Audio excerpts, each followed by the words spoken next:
2026 সালের জানুয়ারি মাসের সর্বশেষ তথ্য অনুযায়ী বাহরাইনের labour market regulatory authority LMRA এবং বাহরাইন সরকারের পক্ষ থেকে প্রবাসী শ্রমিকদের জন্য কিছু নতুন নিয়ম ও ফি নির্ধারণ করা হয়েছে। বিশেষ করে বাংলাদেশি সাধারণ শ্রমিকদের জন্য ভিসা খোলার বিষয়ে গুরুত্বপূর্ণ অগ্রগতি হয়েছে। নিচে বাহরাইন ভিসা ও LMRA এর সর্বশেষ আপডেটগুলো বিস্তারিত দেওয়া হলো। বাংলাদেশিদের জন্য ভিসা খোলার সুখবর। জানুয়ারি 2026। 2018 সাল থেকে বন্ধ থাকা সাধারণ শ্রমিকদের ভিসা প্রক্রিয়া পুনরায় চালুর বিষয়ে বাহরাইন সরকার ইতিবাচক সংকেত দিয়েছে। পর্যায়ক্রমে ভিসা চালু। বাহরাইনের স্বরাষ্ট্র মন্ত্রণালয় জানিয়েছে, তারা বাংলাদেশি নাগরিকদের জন্য ধাপে ধাপে ভিসা সুবিধা পুনরায় চালু করার কাজ করছে।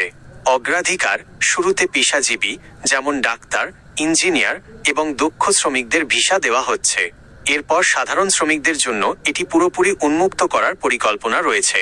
পরিবার ভিসা বর্তমানে বাহরাইনে কর্মরত বাংলাদেশিদের জন্য ফ্যামিলি ভিসা দেওয়ার বিষয়টিও সক্রিয় বিবেচনায় রয়েছে। 2. LMRA এর নতুন ফি কাঠামো 1 জানুয়ারি 2026 থেকে কার্যকর। বাহরাইন সরকার 1 জানুয়ারি 2026 থেকে ওয়ার্ক পারমিট ফি এবং মাসিক ফিতে পরিবর্তন এনেছে, যা আগামী 4 বছর ধরে ধাপে ধাপে কার্যকর হবে। ওয়ার্ক পারমিট ফি 2026 সালে বার্ষিক ওয়ার্ক পারমিট ইস্যু বা নবায়ন ফি 111 বাহরাইনি দিনার BHD নির্ধারণ করা হয়েছে, যা 2029 সাল নাগাদ 125 দিনারে পৌঁছাবে। মাসিক লেভি মান্থলি ফি একটি কোম্পানিতে প্রথম 5 জন শ্রমিকের জন্য প্রতি মাসে শ্রমিকের মাথা পিছু 7.5 দিনার করে ফি দিতে হবে। 5 জনের বেশি শ্রমিক থাকলে ফি 12.5 দিনার থেকে শুরু হবে।